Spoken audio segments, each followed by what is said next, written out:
Amis téléspectateurs, bonjour. Nous sommes sur le plateau de Face à l'Afrique. Face à l'Afrique, aujourd'hui, nous allons aborder un sujet important de l'économie. L'économie, quand on voit l'économie africaine, on peut dire que voilà, c'est un sujet assez important pour nos amis téléspectateurs. Voilà, pour en débattre de cette thématique assez importante, l'Afrique face à son émergence, l'intelligence économique.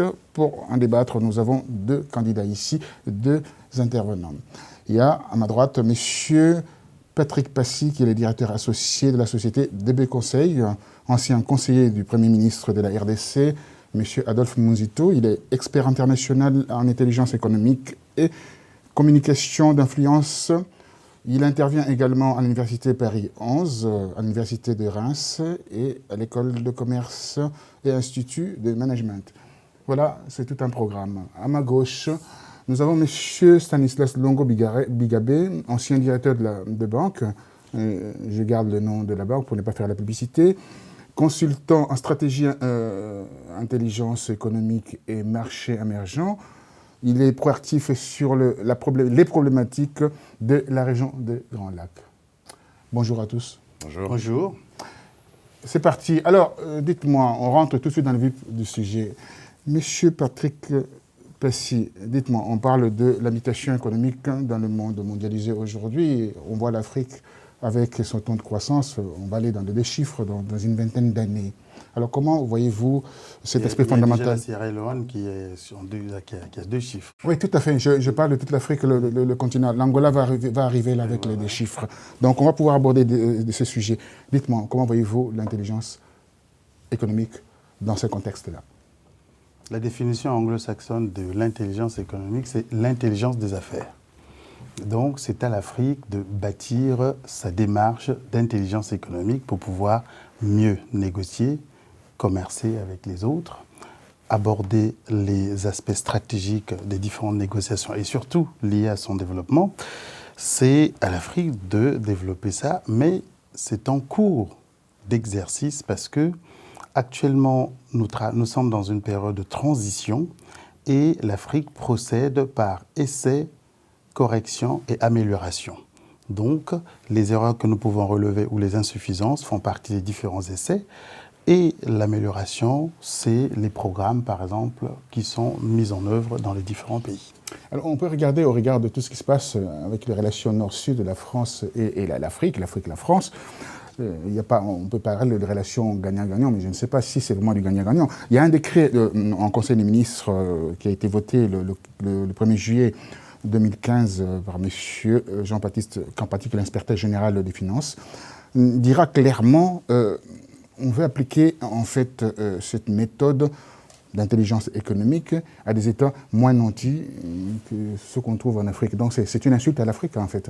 Non, bien au contraire, ça ne peut pas être une insulte, mais il appartient, j'abonde un peu dans le sens de M. Patrice Passy, il appartient aux États africains justement de définir leur stratégie, leur ambition pour l'avenir et dans ce cadre-là d'intégrer l'outil qu'est l'intelligence économique pour réduire les zones d'incertitude quant à ce devenir. Alors, comme on parle de zones d'incertitude, on va en parler aujourd'hui. On dit l'Afrique est émergente. Moi, je crois à ces discours, à ces refrains qu'on retrouve partout pour se dédouaner peut-être de ces côtés dictateurs ou dictatures. Alors, dites-moi, ça va ensemble entre la dictature et l'émergence économique?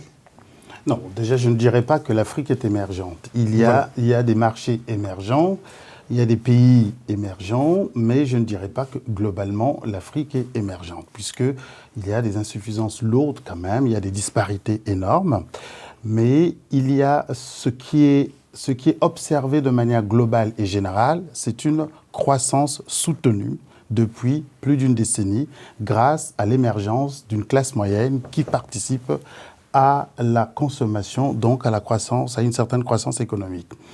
Maintenant, les défis sont encore nombreux, l'espoir est permis, il reste à trouver les voies et moyens par rapport actuellement à la crise, à la réduction des revenus pétroliers, pour diversifier les économies afin de pouvoir justement maintenir le cap tel qu'il a été lancé. Maintenant, vous m'avez dit dictature et croissance. Et ça fait bon ménage? Est-ce que ça fait bon ménage? Il n'y a pas de modèle défini. Il n'y a pas de modèle défini ou il n'y a pas de modèle prédéfini. Il n'y a pas de maître étalon à imposer aux autres pays parce que je pense que chaque pays a son modèle. Nous avons la Chine qui contredit pratiquement pas mal de discours. Des idées reçues aussi d'ailleurs. Donc nous pensons qu'il n'y a pas de modèle défini. C'est aux États, par rapport à leur évolution, de s'approprier ce qui fonctionne, d'adapter ce qui est moins, ce qui ne peut s'appliquer de manière automatique par rapport à leur réalité, par rapport à leur niveau et surtout par rapport à la capacité d'appropriation des différentes évolutions que le monde génère grâce à la mondialisation. Alors, pour avoir en fait cette intelligence économique en Afrique, il faut des outils, il faut des éléments. Il y a eu l'atterrage en Afrique pour la fibre optique. Là, on va complètement donner la matière aux Africains, la communication. C'est un outil pour développer cette intelligence économique. C'est un nom barbare que je ne comprends pas beaucoup d'ailleurs. Quoi ? L'intelligence économique. On va vous définir ce que c'est l'intelligence économique. Au-delà de toute autre considération, il est important que le plus grand nombre s'approprie justement ces notions d'intelligence économique. Et quand je parle du plus grand nombre, je vois davantage les élites dirigeantes et les élites en responsabilité au sein des entreprises multinationales sur le continent ou des grandes entreprises, ou voire même les PME et les artisans. Pourquoi intelligence économique? Aujourd'hui, nous ne pouvons pas envisager avec sérénité de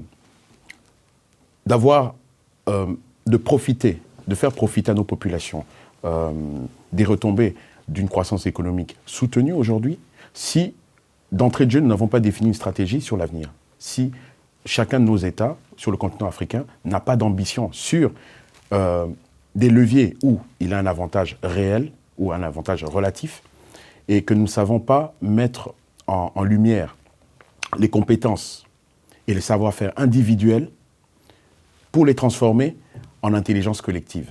Ça part de là.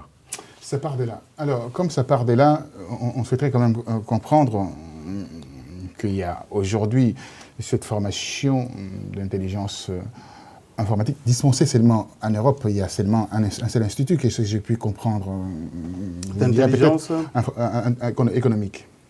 Alors, et je peux comprendre. Je reviens à ma question. Je dis, c'est du business. C'est-à-dire qu'on transforme les noms, on dit, pourtant c'est la même chose. On fait seulement le transfert. Voilà, je veux recadrer parce que par la nature des questions que vous posez, il y a un glissement sémantique qui m'oblige à remettre les choses à l'endroit.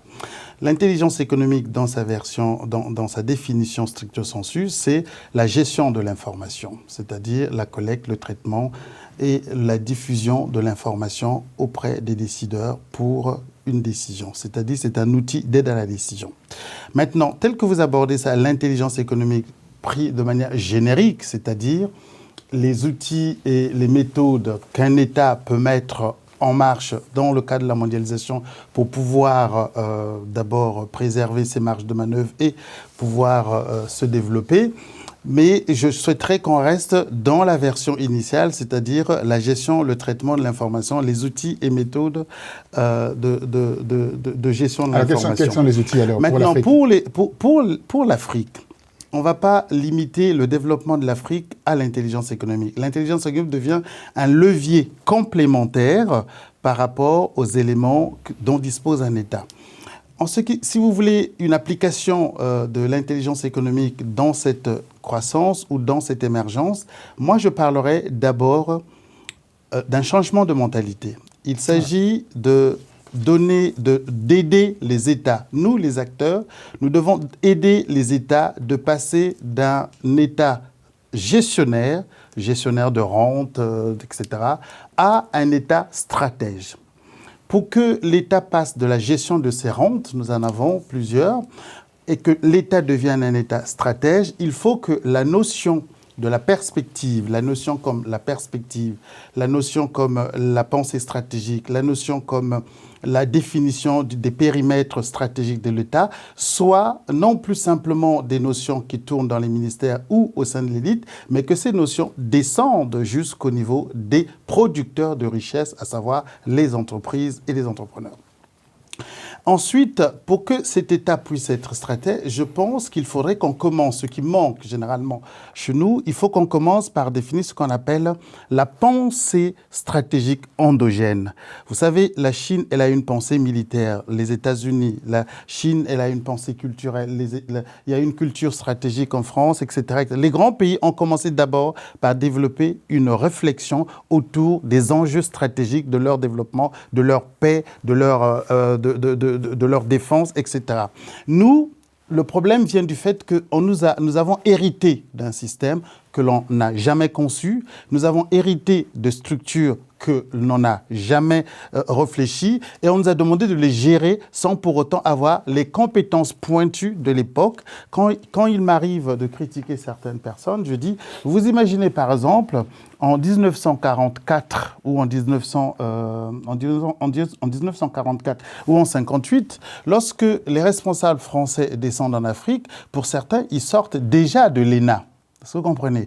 Ils ont en face d'eux ceux qui ont le certificat d'études primaires. Vous comprenez? Le rapport de force intellectuelle... C'est ce que je disais, les rapports. Voilà. Le rapport de force intellectuelle ne laisse peut-être pas à désirer, mais il est largement défavorable, d'accord?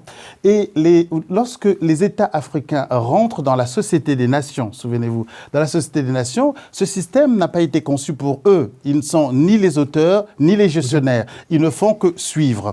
Maintenant, pour que je termine, pour chuter par là, pour que nos États rentrent dans cette dynamique, il faudrait d'abord qu'on essaie de comprendre pourquoi ces différentes structures, l'OMC, etc., existent, quel est le but, quels sont les dessous de cartes de ces différentes structures et comment nous pouvons, non pas s'en approprier, mais les phagocyter dans un sens qui nous soit favorable. Subir, voilà, on continue à subir. Quand on regarde le dernier rapport de l'UNESCO, je récupère la balle au bon de M. Passy, on peut comprendre que faire le parallélisme ou le parallèle, dire que voilà, quelqu'un qui vient de l'Europe avec ses diplômes, barder les diplômes, il veut dispenser en fait cette méthode qui existe aujourd'hui, qui a le vent en poupe.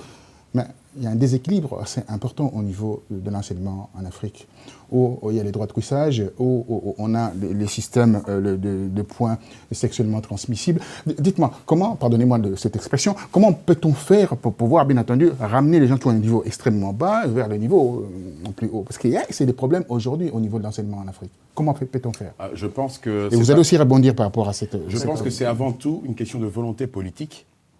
Et ça devient une question de volonté politique à partir du moment, au niveau des responsables politiques et ceux qui sont en charge de la conduite des affaires de l'État, ils n'intègrent pas, justement, ces notions de vision stratégique.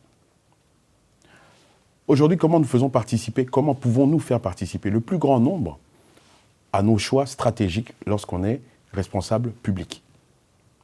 Bien sûr, vous savez, il n'y a pas d'intelligence économique, il n'y a pas d'information stratégique à partir du moment où on ne la lie pas à une communication stratégique efficiente à l'adresse du plus grand nombre. Les logiques les plus élémentaires aujourd'hui, nous sommes au XXIe siècle, c'est que quoi que nous entreprenions, et peu importe la sphère dans laquelle nous appliquons ces logiques-là, que ce soit au niveau de l'entreprise, que ce soit au niveau des institutions publiques, que ce soit au niveau plus global de l'État, lorsque nous n'appliquons pas, nous n'adressons pas et nous n'impliquons pas les personnes, le public, la cible, à notre démarche constructive, effectivement, les fossés peuvent se renforcer. Et la priorité aujourd'hui, ce serait d'adresser notre vision stratégique, la décliner au regard des outils qui sont à notre portée aujourd'hui. Une vision stratégique pour nos différents pays, avoir l'usage de l'intelligence économique, de la stratégie au vrai sens du mot, et la décliner en politique publique, et faire en sorte qu'au plus bas de l'échelle, au bas de la pyramide, les uns et les autres puissent se l'approprier pour y participer. Dites-moi, alors un décalage assez énorme au niveau même des diplômes. On se trouve dans une situation qui est extrêmement dramatique. J'ai vécu cette situation, bien entendu. Quelqu'un qui sort de l'université Unikin, pour ne pas le citer, avec une licence, ça dit 5 ans d'études universitaires. on s'est dit, il y a un réel problème quand la personne vous envoie un CV ou bien une lettre de motivation. Non, il n'y a pas un réel problème. C'est une évolution qui, je ne sais pas si vous avez fait attention, dans les années 70, nous avons eu des cadres qui ont été formés dans nos écoles. Ce sont ces cadres qui, à la limite, dans les années 80, ont tenu l'administration. D'accord ? Ce qui s'est produit vers la fin des années 80, c'est la mise en place par la Banque mondiale et le Fonds monétaire international des plans d'ajustement structurel qui avaient pour mission de casser tout ce qu'eux, ils appelaient des investissements improductifs pour les réorienter vers des investissements productifs, à savoir les privatisations. La conséquence de ça, comme tous les investissements sociaux avaient été à la limite réduits ou cassés, parmi les victimes de la politique de la Banque mondiale et du FMI, c'était l'enseignement, la santé, c'est-à-dire tous les problèmes que nous sommes en train de gérer aujourd'hui, que les gouvernements sont en train de gérer aujourd'hui, c'est-à-dire les thématiques sociales.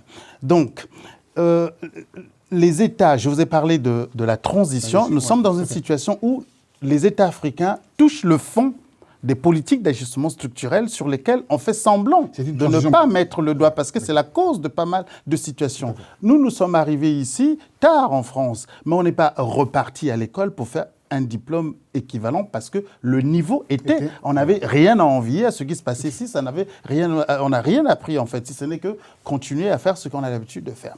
Alors donc, le problème de l'enseignement en Afrique est d'abord, tout ce que nous décrions maintenant, c'est... Nous sommes en train nous allons vers la fin d'un processus. Puisque l'État ne pouvait plus financer l'éducation ou le système universitaire, nous avons vu naître l'enseignement privé, qui est arrivé de manière opportuniste pour répondre à un besoin, avec ce que le privé a l'habitude de générer, c'est-à-dire soit de la mauvaise qualité ou répondre à un besoin sans toujours avoir tous les moyens. Et maintenant... L'offre et la demande, en fait. Donc, nous avons un problème qu'il faut résoudre, et les États ont pris conscience du problème. La Banque mondiale a pris conscience du problème, car elle impose maintenant à ses gouvernements de financer l'enseignement. Elle se propose même elle-même de fournir un financement aux différents États pour que l'enseignement professionnel, pourquoi l'enseignement professionnel ?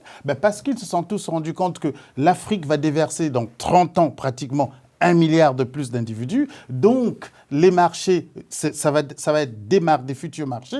Et pour que ces marchés puissent être viables, il faut de la une main-d'œuvre formée et qualifiée, d'où le retour à l'école, alors que c'est même ces structures qui les avaient cassées avec les programmes d'ajustement structurel. Donc, c'est une conséquence que les États, avec les meilleurs moyens, sont en train de difficilement résorber, mais c'est en cours parce que nous avons connu des crises aiguës entre les années 90 et 2000. Maintenant, je pense que les différents niveaux d'enseignement sont en train de remonter. Alors, monsieur Longo, on peut penser par rapport à tout ce qui a été dit, le Club de Paris, la Banque mondiale, le Fonds monétaire international, le Bretton Woods, enfin l'ensemble, vous devez vous arrimer par rapport à leurs exigences. Si je comprends bien, parce que en fait, quand on se promène en Afrique, on voit que c'est un terrain vide où tout est à refaire.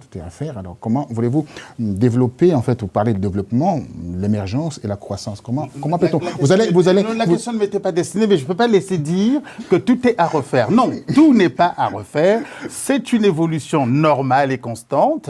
Les pays africains travaillent au bien-être de leur population. La difficulté est qu'à l'échelle humaine, on n'a pas toujours les retours dans l'assiette. Et comme le peuple juge par rapport à ça, on s'empresse à dire que ça ne marche pas. Non, il y a une évolution constante et permanente sur le plan économique, sur le plan sociétal, etc. Il y a des dynamiques endogènes qui nous font dire que oui. Les évolutions, non, il y a beaucoup de choses qui se font.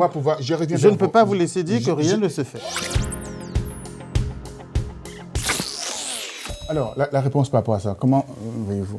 Donc, on est toujours pris par ces organisations internationales qui vous donnent de l'eau là, pour ne pas dire autre chose. C'est-à-dire qu'il y a aussi la domination économique aussi, parce que quand le gouvernement français met en place, vote un décret là-dessus, ça montre qu'il y a un intérêt assez important par rapport à l'Afrique. Et donc, ils sont en train de voir un moyen aussi de recoloniser l'Afrique économiquement. En fait, vous allez aussi... rebondir là-dessus. Est-ce qu'aujourd'hui, on peut encore parler de recolonisation ? La réalité du monde dans lequel nous sommes aujourd'hui, c'est que les logiques de puissance permettent aux entreprises, d'un côté, aux États stratèges d'un autre, d'accroître leur sphère d'influence à l'échelle globale, par rapport à certains avantages comparatifs. Je prends le cas d'un pays que je connais bien, celui de la République démocratique du Congo. Que vous connaissez bien. Tous les deux, voilà. Je prends cet exemple-là. Quels sont aujourd'hui, parce que nous pensons à l'avenir, quels sont aujourd'hui, à l'horizon 2030, les leviers sur lesquels, très clairement, la République démocratique du Congo pourrait développer un avantage certain qui lui permettent de satisfaire à ses obligations vis-à-vis de ses populations et qui, dans la durée, lui donne un avantage certain sur les autres pays de la région. Voilà le type de réflexion à l'échelle des responsables publics qu'il faut impérativement mener. De là, au moyen de certains outils, stratégie, intelligence économique, de là, on peut se définir une feuille de route, se donner une direction, une perspective sur 15, 20, 30 ans, et après, dérouler. Alors, on parle de la croissance, on parle de l'émergence, et c'est un peu tronqué. On trompe la vigilance des populations, on trompe aussi les populations au niveau des chiffres. Alors, quand on parle de croissance, par définition, on voit l'émergence, on voit le panier de la ménagère, de la petite ménagère du coin, qui a du mal à remplir son panier. Et comparativement, je regardais un peu quelques chiffres, on dit la croissance, c'est lié à deux éléments essentiels. La télécommunication, qui a une expansion extraordinaire en Afrique, et également les industries extractives. Donc, on trompe les gens, en fait, en réalité, par rapport à cela. Quand vous dites on trompe les gens, c'est-à-dire? On trompe, par définition, on dit que voilà, c'est la croissance, il y a la croissance, mais il n'y a absolument rien en Afrique, en définitive. Non, quand on parle de croissance, il faut savoir que la participation des matières premières à la croissance africaine est de 1/3. Les 2/3, cette croissance est tirée par la consommation des ménages. Ça, il faut le dire. Les 2/3, c'est la consommation des ménages. Et on ne peut pas parler de consommation de ménages si le niveau de vie ne s'élève pas. Donc, s'il y a une consommation, c'est que le niveau de vie, peut-être pas comme on le souhaite, mais substantiellement est en train de se relever, ce qui permet justement cette consommation, c'est-à-dire il y a l'émergence d'une classe moyenne. Le problème, c'est ce que nous entendons partout quand nous conseillons les hommes politiques ou quand nous travaillons avec des entreprises, c'est la population qui se plaint des conditions qui, on a l'impression, n'avancent pas. Mais il y a quelqu'un qui m'avait donné un exemple qui m'avait beaucoup plu. Il me disait, Patrice, vous savez ce qu'on est en train de nous demander, c'est de gérer une situation. Laquelle ? On a remis une entreprise, les pères de l'indépendance avaient remis une entreprise à un monsieur et on lui a demandé de gérer cette entreprise. Il est mauvais gestionnaire, quelque temps l'entreprise a fermé. Mais il est tellement mauvais gestionnaire qu'il a été obligé de vendre l'entreprise. Il a tellement de problèmes qu'il a vendu l'outil de production, tellement de problèmes qu'il a vendu le sol, le sous-sol. Et nous, on nous donne des pelles. On nous laisse un trou énorme, on nous donne des pelles, on est en train de demander avec ces pelles-là de boucher ce trou. Ça va prendre du temps. Ça va prendre du temps. Ce qu'on peut reprocher à l'homme politique africain, c'est de ne pas communiquer sur les faits réels. Et de ne pas voir la vision non plus. Il a cette vision. Ce qui pose problème, c'est le rapport de force économique, comme on l'a dit. Les rapports de puissance. Ce qui pose problème, c'est les rapports de force. Deuxièmement, un seul individu, aussi brillant soit-il, ne peut pas modifier une société parce que la société n'est pas un agrégat d'individus, c'est un système. Barack Obama n'a pas changé fondamentalement la situation des Noirs, etc. Donc, lorsque nous avons des élites qui arrivent, qui travaillent, et malheureusement, ça n'avance pas parce que l'individu est dans un système. Alors, ce qu'il faudrait, c'est qu'il faut amener par la formation. Il faudrait par la formation, la conscientisation, amener la population à être mieux formée. Donc, moi, je pense que les clés de l'émergence économique africaine passent par la révision totale et complète du système de formation. Système d'information. Et tout ça, on peut dire, quand on regarde l'Afrique, j'ai encore la cartographie de l'Afrique, on a situé quelques pays. On a commencé avec l'Afrique du Sud, où il y a une certaine organisation au niveau urbanistique, organisation aussi au niveau des infrastructures. On remonte un tout petit peu au niveau nigérien, on voit le Maroc. Enfin, quelques pays, on a cité à peu près aux alentours de 7 pays sur les 54 pays, c'est quand même une souffrance pour dire qu'on va venir avec nos outils de l'intelligence économique. À quoi ça sert ? Vous parlez d'urbanisation et j'aimerais rebondir là-dessus en précisant une chose. Quels sont, voilà, où est l'intérêt de l'intelligence économique et de la stratégie. Mais c'est des questions que je vous provoque, je vous provoque aussi d'ailleurs. Bien sûr, et permettez qu'on vous réponde, permettez que nous vous répondions. Voilà. Quels sont aujourd'hui, de manière claire, quels sont les problèmes à venir que nous avons identifiés avec pertinence sur le continent africain? Je vais vous les citer. Une forte démographie. Vous l'avez évoqué, M. Passy, une forte démographie. Probable conflit lié à l'eau sur le continent africain. Les problématiques d'urbanisation, la sécurité alimentaire. Les problèmes fonciers, si vous avez oublié d'ailleurs. Je n'avais pas terminé, je parlais d'urbanisation et tout. Les problèmes fonciers qui aujourd'hui sont, on ne le dit pas, sur certains conflits sur le continent, sont quand même à la base. Voilà, justifient ces conflits-là. Maintenant, parce que vous disiez, quelle est l'utilité, quelle est la nécessité d'avoir recours à ce type d'outils aujourd'hui, en considérant le devenir des Africains, en dépit de la croissance, comment nous formulons les préconisations, les solutions pour ces États-là, de manière à ce qu'ils anticipent et qu'ils encadrent toutes ces menaces pour ces pays, pour leur population.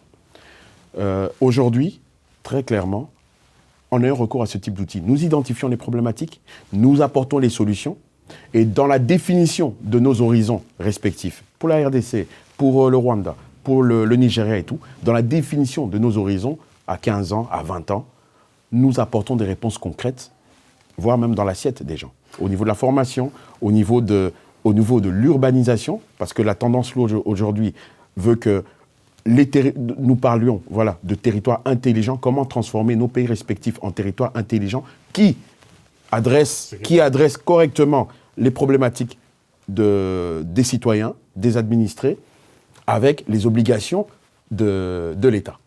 Les obligations. Et certaines obligations, vous allez terminer avec ça, aussi compléter notre ami Stanislas Longo. Dites-moi, on parle d'intelligence économique. Quand on voit l'intelligence économique, par définition, il y a le lobbying.